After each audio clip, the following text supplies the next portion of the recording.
Mau sukses? Jangan mengeluh, jangan bawa proposal, jangan meminta. Pemuda mau berhasil? Enggak ada pemuda berhasil suaranya seperti semut. Percaya. Mau berhasil? Ini sudah ada tanda-tanda sedikit. Sudah ada getaran. Ada kisah yang menyedihkan. Kami ketemu, maaf, saya tidak sebut nama, ketemu Menteri Pertanian di Indonesia Timur. Kami mau bertamu, tapi ditolak. Karena beliau lelah, kami paham. Tapi saya katakan, ya Allah, bukakan pintu rezekimu. Moga-moga aku bisa duduk di tempat itu dan bisa menerima semua pihak yang mau bertamu. Jangan lebih banyak narasi daripada karya. Narasi tanpa karya, nol. Gagasan tanpa action, nol.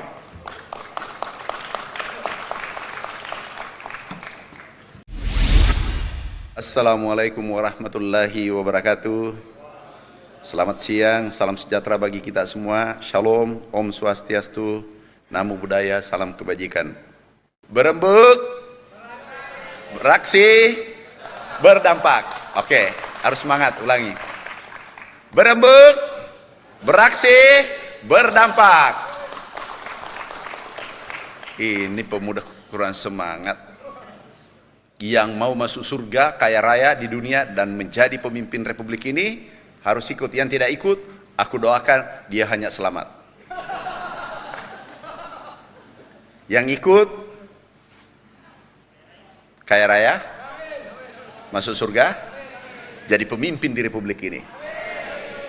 Oke, mulai. Berembuk, beraksi, berdampak. Ini belum, Mas Aidil, ini belum nih, getarannya belum. Kalau ketemu pemuda ini luar biasa. Ini masa depan bangsa kita, Indonesia 2045, 21 tahun akan datang diisi oleh kalian. Anda yang menentukan arah kebijakan nanti ke depan untuk Republik Indonesia. Kami ingin cerita perjalanan kami, mungkin 10 menit, 20 menit, kemudian menceritakan bagaimana Indonesia akan menjadi lumbung pangan dunia dan menjadi pengendali pangan dunia nanti ke depan. Kita sudah rancang, kami sudah membuat blueprint untuk 5 tahun ke depan. Bahkan sampai 2045. Anak-anakku sekalian yang saya cintai, kami dulu tidak pernah membayangkan berdiri di sini. Kenapa kami mampu berdiri setelah 25 tahun berjuang? Karena tadi berembuk, beraksi, berdampak. Sebagai pemuda harus punya gagasan besar, kemudian action, persisten, berkarakter, sukses. Make big dream, take action, be persistent, insya Allah sukses. Pesan saya adalah perbanyak karya. Jangan lebih banyak narasi daripada karya. Narasi tanpa karya, nol. Gagasan tanpa action, nol.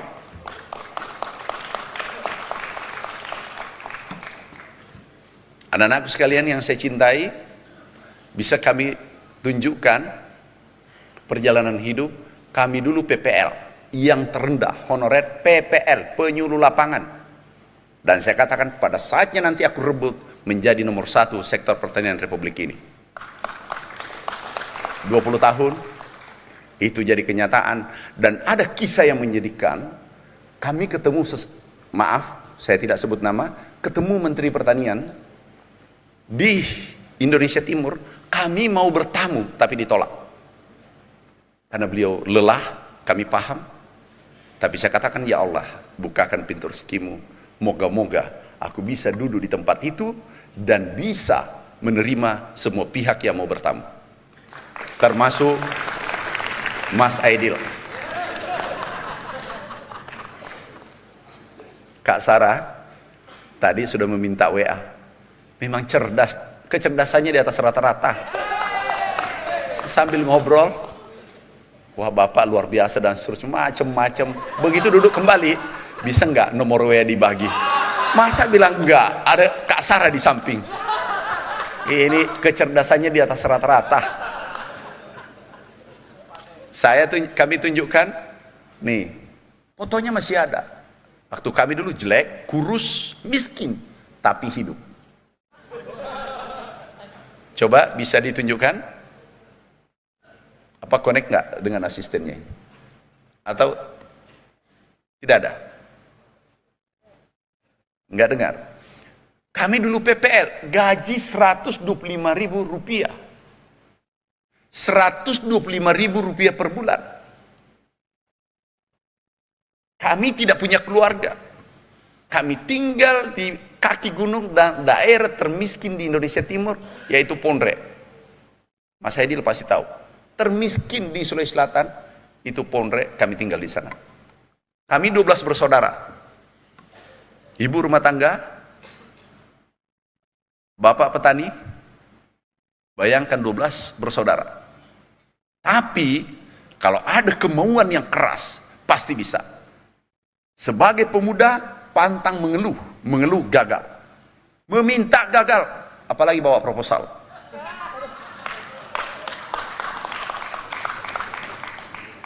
Kalau ada yang bawa ke Kak Sarah, bawa proposal, itu orang yang akan gagal masa depannya. Aku serius. Kalau ada yang meminta, itu orang lemah, bukan pemuda yang diinginkan Bung Karno pada saat Republik ini merdeka.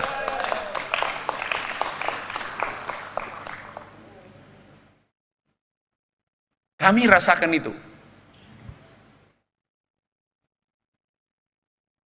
Anak-anakku, kami berjuang dari desa, kemudian pindah ke kota, tinggal di kos-kosan. Apa asisten saya belum connect? Eko? Belum nyambung gambarnya. Nah, ini.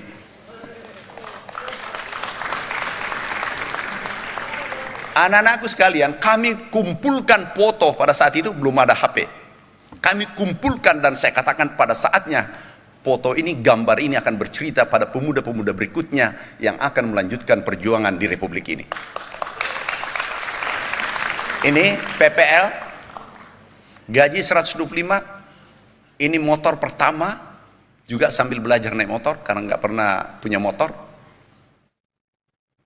Ini kami diberikan pada saat sudah 4 tahun, 3 tahun di hutan. Kami tinggal di hutan. Dan tadi dicerita kos-kosan, Indomie dan seterusnya, itu sahabatku. Itu yang membuat kami berdiri di sini. Ini waktu tinggal di kos-kosan. Gondrong, ini pasti asisten baru yang ngikut ini. Begini menteri baru, menteri tembak. Baru naik, baru 10 bulan. Itu kami tinggal di kos-kosan 4 tahun. 4 tahun di kos-kosan. Waktu itu kami mau jadi tentara, tetapi kami lulus, tetapi ibu saya, pada saat kami lulus TNI, juga lulus di perguruan tinggi, ini foto saya, waktu tahun 88-93, ini sekarang sudah berevolusi. Coba kurus, gondrong, baju ini pemberian, celana juga pemberian, kasur juga pemberian orang Palopo, kemudian ranjangnya juga pemberian, semua pemberian, anugerah, gratis.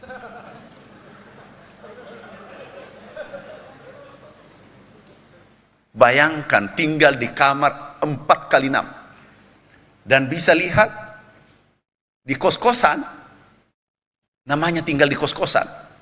Nih kos-kosannya, nih sayur gratis, ikan gratis, tangkap sendiri. Modalnya cuma bawa beras dari desa ke kota, itu pun tidak cukup. Kalau ada pesta, pakaian rapi, masuk, bawa amplop tanpa isi. Dan saya yakin kelakuan Anda juga, kelakuan saya ini. Kami ke Jakarta, tidur di masjid, nih, Istiqlal.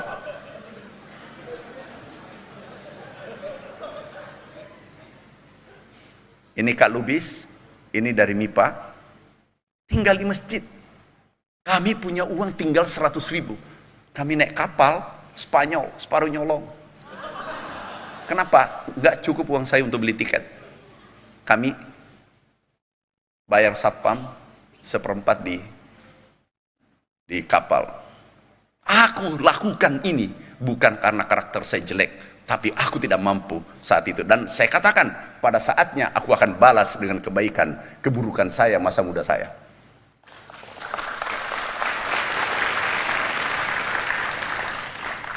Naik kapal 3 hari 3 malam, merapat, tidur di masjid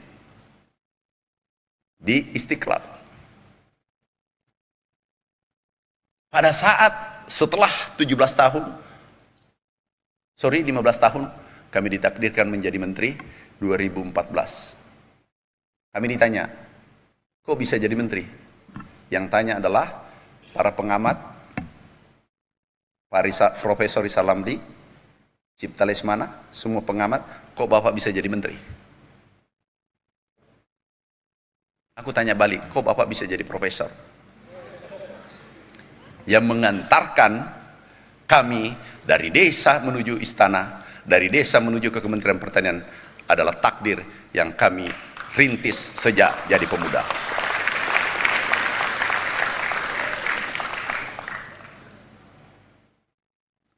Pemuda mau berhasil? Enggak ada pemuda berhasil suaranya seperti semut. Percaya. Mau berhasil? Ini sudah ada tanda-tanda sedikit. Sudah ada getaran. Anak-anakku sukses itu mudah, semudah membalikan telapak tangan. Sukses semudah membalikan telapak tangan. Jangan dibalik. Tidak semudah membalikan telapak tangan. Itu salah. Itu slogan sesat. Slogan orang-orang yang pesimis. Ini rembuk beraksi berdampak, rembuk pemuda. Kalau ini Anda di ruangan ini bergerak bersama-sama, seperti dikatakan Kak Sarah, Mas Aidil, ini nanti bisa digoncang ini dunia, bukan saja Indonesia. Tapi jangan setelah rapat rembuk pemuda pulang tidur. Gak bisa.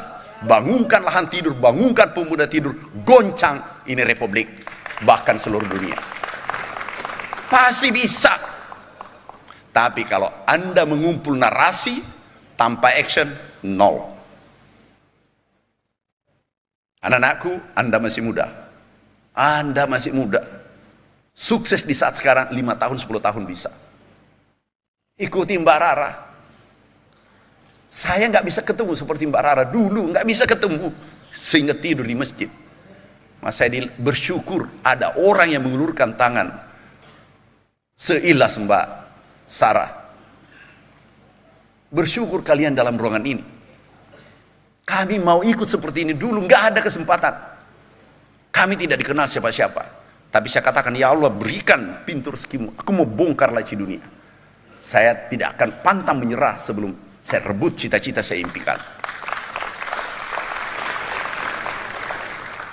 Ingat, mau sukses? Jangan mengeluh, jangan bawa proposal, jangan meminta. Karena hati-hati, aku serius. Bukan aku bela Mbak Sarah. Aku serius. Kalau sudah bawa proposal, sudah ada rencana bahwa Anda lemah. Dan itu terbiasa nanti. Allah bisa karena biasa, terbiasa lemah. Karena sandar pada seseorang.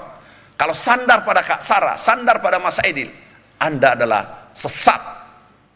Jangan sandar pada orang. Berdiri pada kaki sendiri, mandiri. Dan terus bekerja untuk sukses. Kalau ada orang bawa proposal, kemudian dia mendapatkan dana, saya ulang, ada orang bawa proposal, kemudian dia dapatkan dana, dia akan ulangi terus menerus sampai dia jadi menteri, jadi pengemis.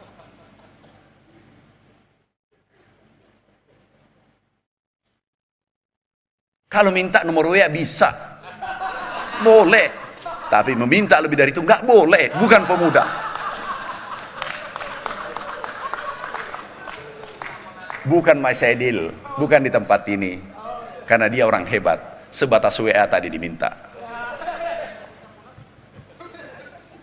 Anak muda, anak-anakku sekalian yang saya cintai, sekarang Anda bergerak masing-masing di sektornya masing-masing, dimanapun Anda berada, harus menjadi terbaik, harus menjadi terbaik. Kami tidak pernah mimpi berdiri di tempat ini. Kami tidak pernah bermimpi berdiri di tempat ini. Mau lihat kantor kami dulu, kantor terjelek mungkin di Indonesia. Ini kantor pertama 2004, jelek, biayanya ini 200.000 rupiah. Ini kantor saya pertama. Bayangkan, atapnya dari rumbia, dindingnya dari kapuk, itu pun punya om Spanyol juga, separuh nyolong, bukan separuh nyolong, full nyolong.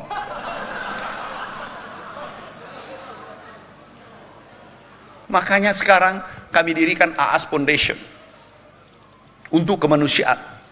Setelah 7 tahun jadi ini.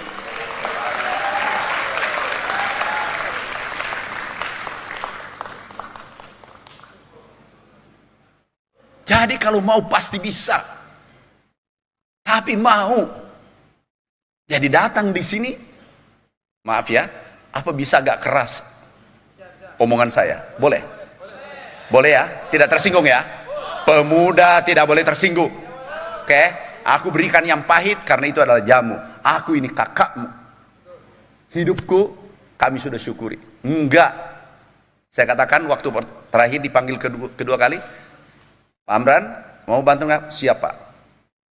Tapi kami ingin luruskan kembali pertanian. Kalau ada macam-macam, aku pecat di tempat seperti dulu.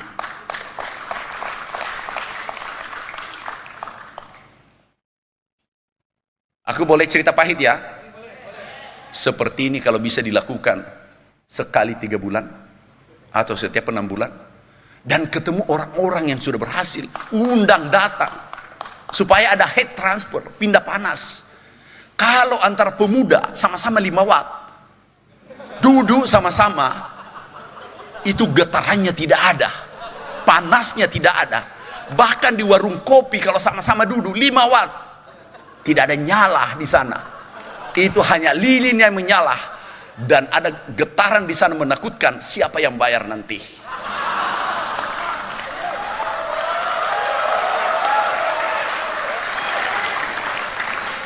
Anak-anakku, nanti kami akan keliling seluruh Indonesia. Kalau aku duduk, langsung duduk. Tidak seperti dulu. Dulu aku tidak berani lewat saja di depan kafe, nggak berani. Kenapa? Jangan-jangan dipanggil singgah, tiba-tiba kita disuruh bayar. Tapi sekarang, insya Allah kalau cuma 1.000, 2.000, 5.000, sudah tidak bergetar lagi. Jadi kalau aku sudah duduk di Jawa, Sulawesi, Maluku, Sumatera, kalau aku duduk, pemuda ngumpul. Dia sudah tahu. Bahkan ada sahabat saya, lahap banget kalau saya datang, duduk. Hei, kamu pelan-pelan makan. Jangan buru-buru gitu. Kenapa kau lakukan itu? Ini rasanya nikmat. Sempurna nikmatnya. Kenapa? Sudah jelas yang bayar.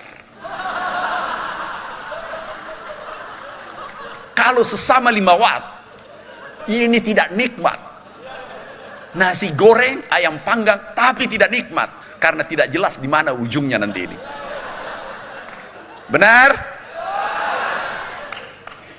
Siap sukses? Kurangi tidur. Kurangi tidur.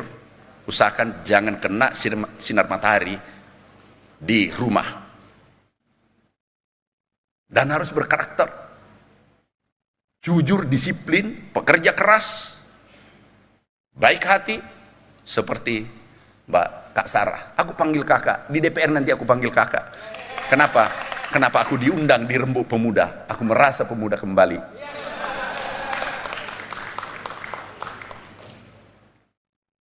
Teman-teman sekalian, waktunya sudah habis ya? Berapa menit? Ini belum aku cerita Indonesia. Indonesia akan memimpin dunia nantinya untuk sektor pangan. Oke? Anak-anakku, kalau mau sukses, keluarkan air matanya sekarang. Itu air mata perjuangan. Saya ulangi, kalau mau sukses, keluarkan air matanya hari ini, 5 tahun, 10 tahun ke depan. Itu insya Allah sukses. Jangan nanti air matanya dikeluarkan setelah 25 tahun ke depan, 21, Indonesia Emas. Kenapa? Air mata penyesalan dan penderitaan. Dan biasanya penderitanya sampai liang lahat. Sekarang jangan main-main. Jangan. Maaf. Ini di ajaran kami, tidak akan berubah nasibnya suatu kaum kalau bukan kami yang merubah sendiri. Tidak mungkin. Kalau secara hitungan statistik, tadi kantor kami punya 5, pinjam uang 500.000. Setelah 7 tahun kami bangun kantor yang lumayan besar. Bahkan sudah 10 kantor, itu 13 lantai, 14 lantai. Tapi ada kemauan keras di sana, ada passion di sana, ada spirit di sana yang membara, bukan pemuda yang bawa proposal. Aku serius. Kalau Anda tidak ada alasan, tidak ada modal, enggak, kami tidak punya modal. Yang seperti, maaf ya, aku koreksi ya. Yang penting ada kemauan, sehat, sukses. Justru kalau pemuda yang tidak ada modal, aku bahagia, aku senang melihatnya. Kalau ada pemuda yang menderita, aku senang melihatnya. Mudah dia dibangkitkan mereka. Pemuda yang hebat nanti ke depan adalah pelaut, seperti pelaut ulung yang lahir di ombak besar. Tapi kalau lahir di kolam renang, itu biasanya tidak tangguh menghadapi cobaan, tantangan, dan seterusnya. Kenapa banyak menganggur? Kenapa sarjana banyak menganggur? Karena dia latihan di kolam renang, dia latihan di kampus, latihan bernarasi. Kalau mau sukses, lepas di laut banda, dia pilihannya 2, mati atau sukses. Nah, itu baru pemuda. Ini pulang, banyak syarat untuk sukses. Sorry, enggak banyak syarat. Bapak Ibu yang masih muda, ada yang masih bujangan? Udah. Yang masih bergantung, jangan minta warisan pada orang tua, jangan minta uang pada orang tua. Kalau mau sukses, matikan keraguannya bahwa saya bisa hidup sendiri. Oke, aku lanjut pertanian.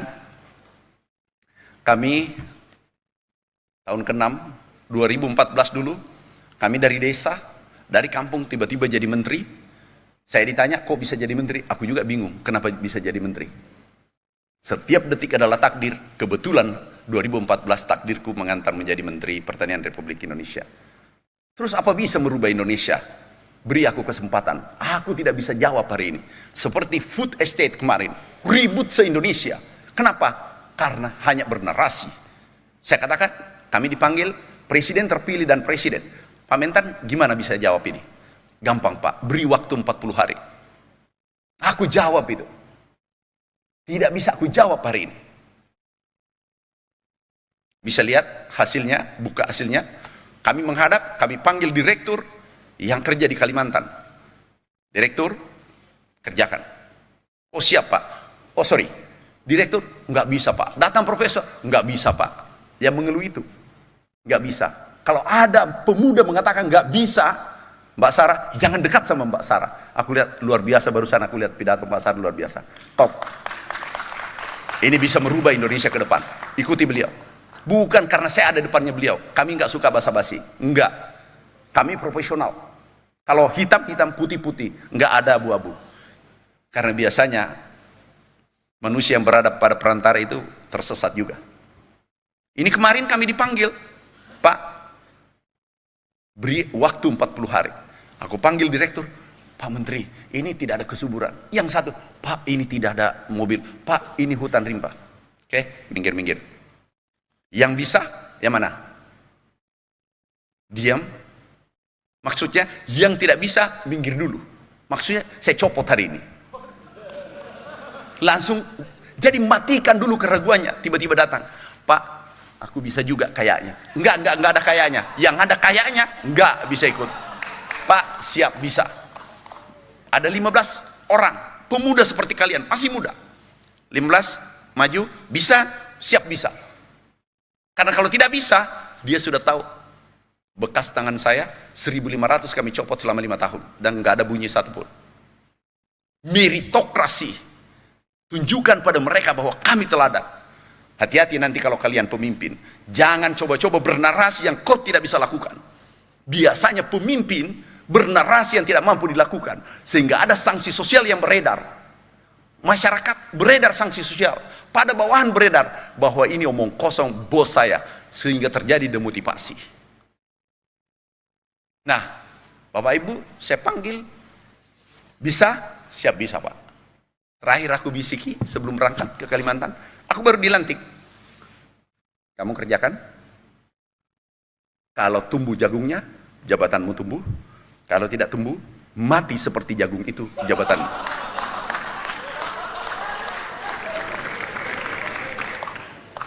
Presiden terpilih minta wakil menteri, ini wakil menteri di samping saya, Pangdam.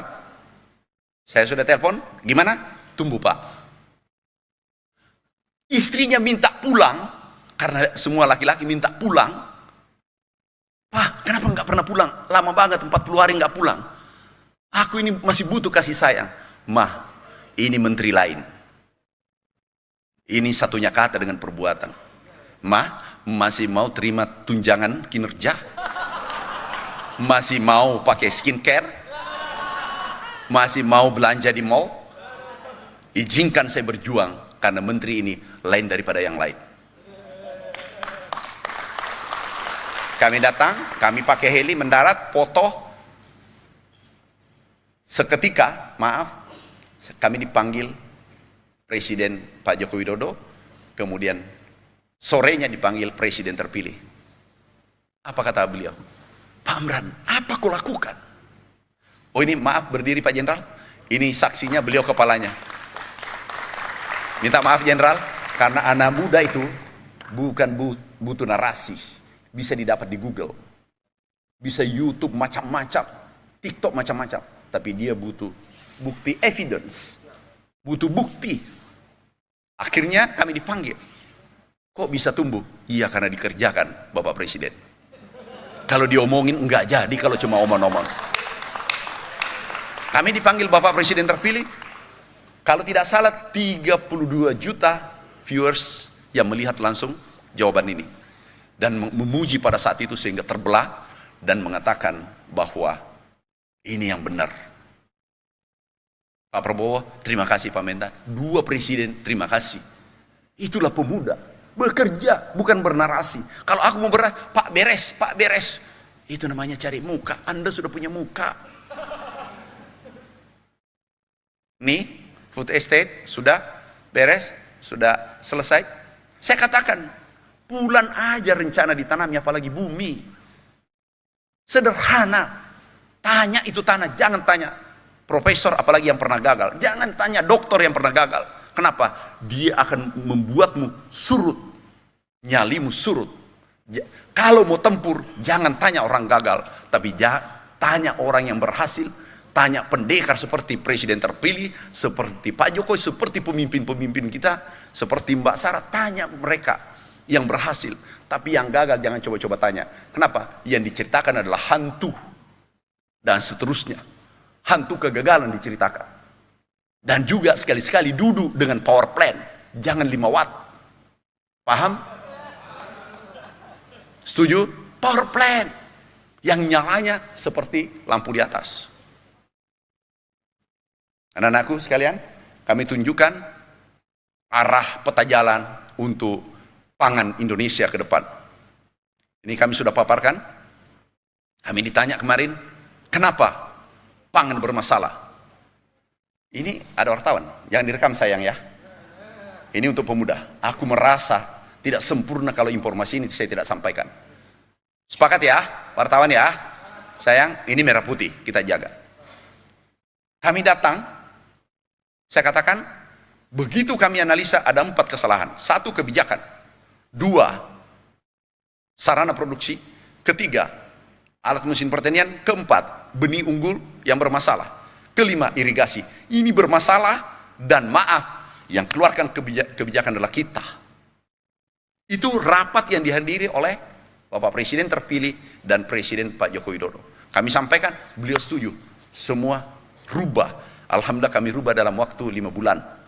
Dan produksi kembali naik. Itu kemarin rencana impor itu jauh lebih besar. Ada pengamat kemarin mengatakan, minus ini tahun, iya, tapi minusnya jauh lebih besar kalau kita tidak bergerak. Kami tunjukkan datanya, bahwa ini ada anomali tertinggi selama 10 tahun, produksi bahkan 20 tahun, itu di bulan musim kering. Kenapa kita lakukan pompanisasi? Karena itu solusi tercepat untuk Indonesia. Ini yang September, boleh lihat September itu anomali 2,8 juta produksinya, dan tertinggi selama 10 tahun. Itulah dahsyatnya kebijakan. Hati-hati pemuda, kalau Anda memimpin, hati-hati dalam analisis. Salah mengambil kebijakan jauh lebih berbahaya daripada koruptor dan penjahat. Hati-hati. Kami ini tidak tambah anggaran. Anggaran kami geser, anggaran untuk bangun gedung, anggaran untuk seminar, anggaran untuk gunting pita, anggaran untuk cipika-cipiki. Nggak penting, hapus. Belikan dulu untuk kepentingan petani Indonesia.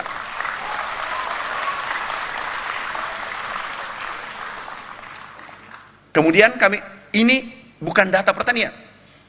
Kami sudah perintahkan pertanian tidak boleh keluarkan data. Kenapa? Mafia kadang ikut berkontribusi untuk menyerang Indonesia negaranya. Kenapa? Importir sudah bangun infrastruktur 79 tahun. Bangun gudang, ada kapalnya, importir. 1 kali impor triliunan untungnya. Jadi banyak yang tidak senang. Jadi kami diserang terus. Gak masalah. Saya katakan yang penting bukan pribadi saya, selama kinerja Anda serang, dan syukur-syukur itu konstruktif. Bukan karena sentimen, karena ada hidden agenda, agenda-agenda terselubung Anda bawa. Kami tunjukkan program. Nih, program berikutnya kita tunjukkan. 5 tahun ke depan, blueprint-nya sudah selesai. Bukan selesai rancangannya, tapi kerjanya sudah jalan. Kami ditanya, anggarannya dari mana? Kami mengundang para pemuda-pemudi Indonesia yang mau bekerja tanpa APBN. Dan nanti kita bayar setelah ada APBN. Ternyata banyak pemuda terharu. Ikut langsung terjun, anggarannya nilainya sampai 7 sudah lebih 10 triliun nilainya nanti bergerak. Tidak ada APBN. Kami minta kamu berkontribusi pada negara, kamu sudah kaya. Kita lihat program pangan nasional. Ini pengembangan benih unggul, revitalisasi, irigasi, cetak sawah 3 juta, transformasi, pertanian modern. Anak-anakku sekalian, bagaimana supaya pemuda seperti kalian mau ikut pertanian? Saya katakan, pertama literasi digital. Gunakan teknologi. Kalau tidak ada teknologi, pemuda tidak ikut. Yang kedua, untung. Kalau tidak menguntungkan, enggak mungkin ikut. Kami sudah siapkan rembuk pemuda. Kalau nanti kami kunjungan, enggak usah bertanya, enggak usah tunggu undangan. Bukan pemuda kalau tunggu undangan. Datang hadir. Aku dulu yang hadir di rembuk nasional. Jadi kodenya, langsung latihan saja. Kodenya, berembuk, beraksi, berdampak. Gerakan itu aja dilakukan dia. Berembuk, beraksi, berdampak. Enggak usah, jangan berteriak gini aja, enggak usah bunyi. Itu aja. Oh, ini alumni Rembuk Pemuda tahun kedua, angkatan kedua. Oke, bisa lihat, next. Kemudian, stop. Pengembangan komoditas ekspor. Tahu, kami kemarin mungkin ada yang baca, di Komisi 4 aku katakan dia kecilkan Indonesia. Marah saya katakan, Indonesia negara besar. Tahu, CPO kita mengendalikan 58%, kurang lebih 60% dunia. Karet kita nomor 3 dunia, kopi kita nomor 3 dunia, kakao kita nomor 3 dunia, kelapa dalam kita nomor 1 dunia, nomor 2 dunia. Selalu dikecilkan, bangga. Saya senang dengan Mbak Sarah tadi. Dia merasa benar sendiri. Dia merasa hebat kalau dia mampu mengkonstruksi kata menjadi kalimat yang indah, narasi yang indah. Narasi tidak bisa membuat pertumbuhan, hanya bisa memotivasi dan memberi gagasan, tapi itu langkah awal. Ini kita peringkat 1, peringkat 2, peringkat 3, peringkat 8. Yang terbesar kami ambil, dan ini yang kita lakukan, rehab di lapangan. Tahu anak-anak nanti ke depan, kalau ini kita angkat 5 tahun atau 3 tahun ini berbuah, ini bisa 2 kali lipat. Mimpi kami adalah dihilirisasi ekspor kita 500 triliun dari sektor pertanian. Bayangkan kakao itu harganya Rp1.000 1 genggam, tapi kalau sudah processing terjadi hilirisasi itu bisa menjadi 20.000, 2.000%. Dan bangga di Changi, jujur aku tersinggung di Changi berdiri orang Indonesia rame-rame beli coklat. Padahal dari Indonesia tidak ada coklat di Singapura, nggak ada kakao di Singapura, nggak ada mente di Singapura, dari Indonesia. Dan mampu kita buat, kita lemahnya di processing. Nih, tuh berapa? 3.800%. Edit value-nya kalau kita yang buat. Nah, pemuda ini yang harus lakukan. Jangan kalau ada pemuda WA selfie makan coklat, nasi goreng, ini pemuda malas, tidak ada di sini ya. Ini kita lakukan hilirisasi 500 triliun. Kalau kita hilirisasi, saya ulangi, naik 20 kali lipat, 10 kali lipat. Itu kalau 20 kali lipat, 10.000 triliun devisa masuk di Indonesia. Dan itu tanggung jawab kita semua, termasuk pemuda yang ada dalam ruangan ini. Kalau 10.000 triliun ini, itu dolar bisa 1 banding 3.000 atau 2.000 ke depan, maksimal 5.000. Tapi kita hilirisasi di sini. Indonesia kita hilirisasi di Singapura, Thailand, Amerika, Eropa, kemudian dibeli kembali. Padahal teknologi sudah ada. Kita hilirisasi di Indonesia. Dan ada, kami tunjukkan dampaknya. Kita ini negara agraris. Kita ada keunggulan comparative advantages. Berada di Khatulistiwa. Seperti Brasil. Insya Allah doakan kami ke Brasil G20 diundang. Lusa kami berangkat ke Brasil. Kami berangkat. Kami tersinggung selalu dikecilkan Indonesia. Baru minggu lalu kalau ada yang baca, kita mendapatkan penghargaan tertinggi FAO. Tertinggi food security, itu tertinggi selama 40 tahun kita dapatkan. Dan itu terbaik seluruh dunia. Karena rintisan 10 tahun. Rintisan pangan yang kita jaga, inflasi dan seterusnya. Dan ini yang menilai FAO, bukan kita. Selalu mengecilkan Indonesia. Next. Pangan kita, tadi pangan bergizi, kita ekspor oke, peningkatan produksi pangan, ada lumbung pangan, jangan-jangan waktunya terlalu lama. Sebenarnya kalau ketemu pemuda, tolong Mas Afdal, jangan saya diberi waktu 2 jam, 7 hari baru bisa. 7 hari nanti aku yang tanggung. 7 hari, enggak cukup. Kalau aku diundang 2 jam, 3 jam, itu main-main. Aku bisa buatkan narasi yang indah, tapi tidak seindah dengan kenyataan. Kemudian pekarangan pangan, kami tunjukkan pangan, lumbung pangan nasional. Kalau ini dilakukan secara konsisten, Paling lambat 2 tahun, 3 tahun swasembada, bisa jadi 2 tahun. Yang penting jangan diganggu, pemuda, rembuk pemuda mensupport sektor pertanian, jangan diganggu oleh mafia-mafia yang berkeliaran di Republik ini. Tunjukkan Merauke yang dirintis. Ini kami tunjukkan fakta, sudah dikerjakan padahal anggarannya belum ada. Nah, itu namanya pemuda. Ini proposalnya duluan. Begitu dikasih proposal, nggak ada kerjanya. Mbak Sarah sampaikan tadi seperti itu. Ini bukan Mbak Sarah, jangan dikasih. Kalau ada, lain kali ada pemuda bawa proposal, jangan diajak berbicara. Kalau ada pemuda bawa ide, ajak dia berbicara, ajak dia berdebat. Ini Merauke sudah kurang lebih 30.000 tanam sampai Bapak Presiden datang. Apa betul? Katanya tidak bisa tumbuh padi. Enggak. Kalau dia masih bumi aku tanami, pasti tumbuh. Presiden datang, ada foto presiden, kami menggunakan teknologi tinggi, dan nantinya, ingatkan saya, bagi pemuda yang mau bergerak sektor pertanian, kami membangun klaster pertanian modern, dan bisa bertani dari bawah pohon. Minimal untung 10-20 juta per orang bisa dapat, dan itu kami berikan hibah. Kak Sarah, aku panggil kakak ya, karena mengenang berdiri di tempat ini. Bukan fisikku yang memanggil kakak, spiritku yang memanggil kakak. Ini Bapak Presiden datang, lihat, tunjukkan teknologi yang kita gunakan dan 7 tahun yang lalu kami rintis. Lihat, teknologi autonomous, bergerak sendiri.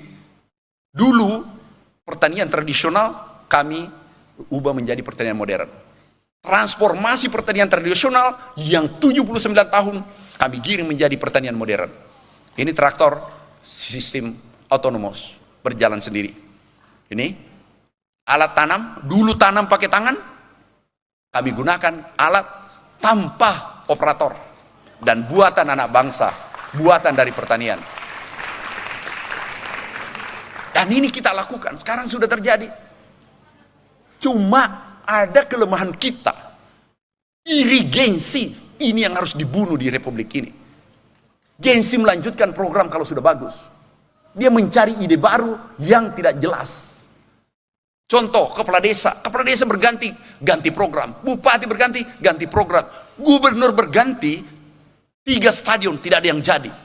Berganti program. Presiden berganti program. Yang korban adalah rakyat, dan yang korban adalah pemuda yang ada sekarang. Ini yang salah, ini yang keliru. Alhamdulillah, tahun ini adalah golden momentum terbaik ini. Pemerintahan berkelanjutan, ini harus kita rawat. Ini pertama dalam sejarah. Maaf, dulu putus Bung Karno ke Pak Harto, Pak Harto sudah putus. Ini kita rawat keberlanjutan. Nggak ada yang sempurna, kita saling menyempurnakan. Benar Mas Saide tadi, Pak Sarah, tidak ada yang sempurna, termasuk saya. Aku tidak hebat, aku tidak akan hebat tanpa kalian. Nggak bisa aku berbuat sendiri. Sukses tidak pernah berdiri sendiri, nggak pernah kalau bukan lingkungan yang mendukung. Kalau pemuda mau bergerak, aku percepat swasembada. Kalau 1000 orang ini mau bergerak bersama, bisa lebih cepat aku rebut. Ini pupuk pakai drone. Dulu 20 orang kalau tanam. Sekarang 20 orang, 1 orang tanam bisa 20 hari, 1 hektar. Sekarang 2 jam, tombol. Itu pun bisa ditombol sambil yang masih muda hubungi pacarnya. Begitu nikmatnya bertani nanti. Ini kami rancang klaster Jawa Timur, Jawa Tengah, Jawa Barat, 10.000 hektar. Kami belikan peralatan hibah untuk pemuda. Yang mau ikut mendaftar. Jadi lebih dari proposal aku kasih, karena itu triliunan nilainya. Tapi Anda mau bekerja, bukan proposal berapa untungnya. Itu nggak bagus. Berikan pancing, dia memancing sendiri. Jadi kami membuat klaster nanti Jawa Timur, Jawa Tengah, tetapi pusatnya adalah Merauke, 1 juta hektar di sana. Ini sudah mulai. Tunjukkan Merauke sudah bergerak. Pasti banyak serangan, pasti. Teman-teman, Pak, enggak usah peduli. Niat untuk Merah Putih, enggak usah mundur. Niat untuk generasi muda, jangan kita ego.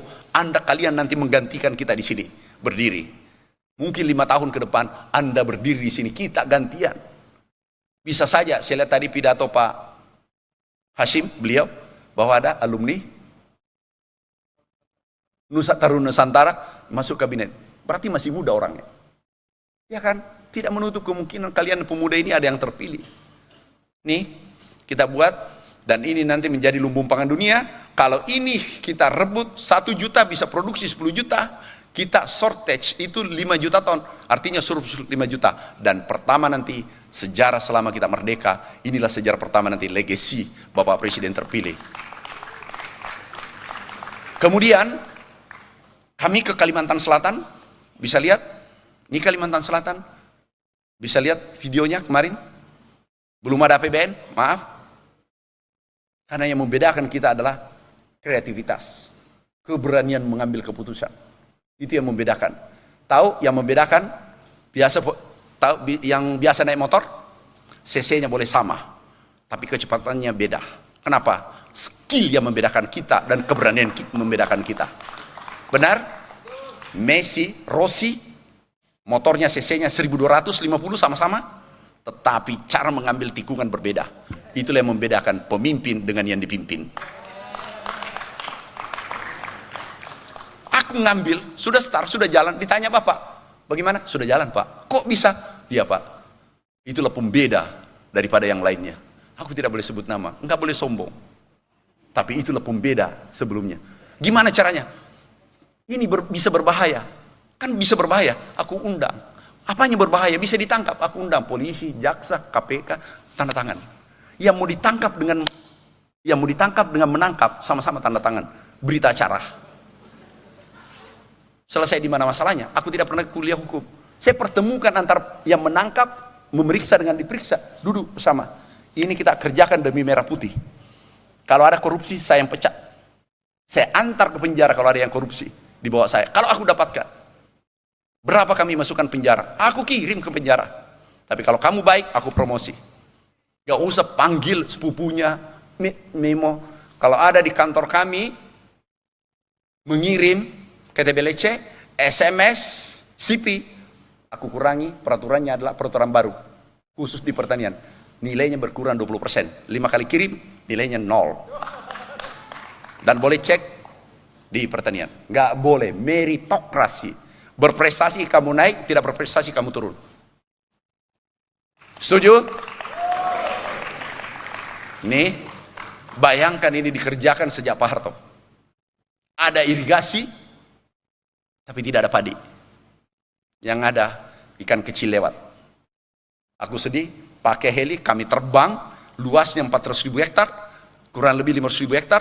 Bayangkan kalau ini bisa produksi, masalah Indonesia yang diributkan puluhan tahun selesai. Hanya yang 500.000 hektar nanti.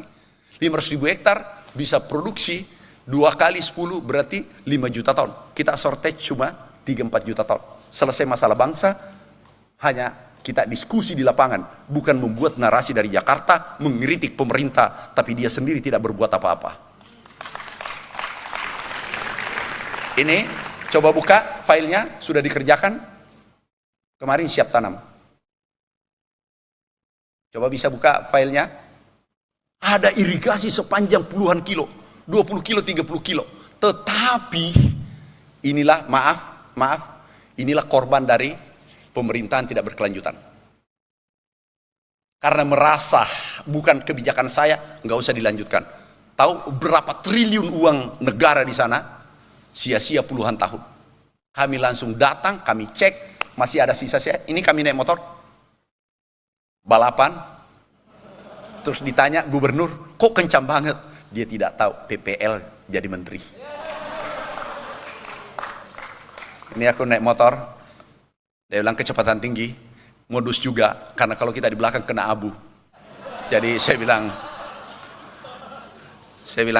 kalau kamu dahului saya, nasibmu terancam. Enggak main-main, enggak boleh begitu. Cuma dia tahu diri. Bayangkan air, ada air. Mimpi kami pernah pertemuan di Jerman pertemuan saya sampaikan, Indonesia mimpi kami kalau Indonesia mau sejahtera, jangan biarkan air hujan yang turun di bumi Indonesia masuk ke laut sebelum dia jadi pangan. Indonesia pasti negara superpower. Saya ulangi, jangan biarkan air hujan yang jatuh di bumi Indonesia mengalir ke laut sebelum dia jadi pangan, protein, dan seterusnya. Tanaman, dan seterusnya seperti yang kita bahas tadi. Kalau itu yang kita lakukan, Indonesia negara superpower sebelum 2045. Kami bisa yakin itu. Kalau Anda bergerak, generasi Z harus kita jaga. Generasi milenial ada 52%. Kak Sarah benar, 52%. Kalau ini dua-dua bergabung, empowering, kita getarkan Indonesia, kita bekerja bersama-sama. 5 tahun cukup untuk membuat getaran di dunia. Cukup. Dan insya Allah bisa 10 tahun. Bisa, tapi kita mau. Ini bangga kalau mengkritik, bangga kalau menghina. Gak ada rumusnya orang sukses, hobi menghina. Gak ada, aku gak temukan. Gak temukan. Orang yang suka mencerita kejelekan orang yang menghina, orang yang mencaci, tidak pernah aku temukan di bumi Allah ini bahwa dia sukses. Enggak ada. Enggak aku temukan. Saudaraku, sahabatku, minta maaf karena masih ada pembicara dan izinkan aku pamit. Nanti kita ketemu lagi. Siapkan waktu saya 1 hari. Kita diskusi. Kalau aku kalah, kita tukar jabatan, tukar posisi. Aku berani. Kalah dalam eksekusi, bukan kalah dalam bernarasi. Beda eksekutor dengan pembaca puisi. Tapi puisi tadi indah banget. Semoga seindah dengan harapan kita. Ini mimpi kita, bukunya sudah jadi, blueprintnya kami sudah buat. Coba tunjukkan tadi, 2045. Dulu periode pertama, swasembada pangan 3 kali. 2017, 2019, 2020, 4 kali, 2021. Dulu pernah swasembada, era Pak Harto, itu 10 November 84. 40 tahun yang lalu. Sekarang terulang dan itu 3 kali. Sehingga kita mendapatkan penghargaan tertinggi. Di dunia, bukan di Asia, tapi di dunia. Itu berkat kerja keras petani, pemuda. Bukan saya hanya bagian kecil daripada hasil kerja keras ini. Yang terakhir saudaraku, sahabatku, sukses pesan spiritualku adalah jangan pernah kamu mengabaikan, menggores hati ibumu. Sekali lagi, pesan spiritualku adalah jangan pernah kamu gores hati ibumu, dan ayahmu. Kalau kamu lakukan itu kamu akan temukan kegelapan selama hidupmu. Itulah spiritualnya kami berjalan.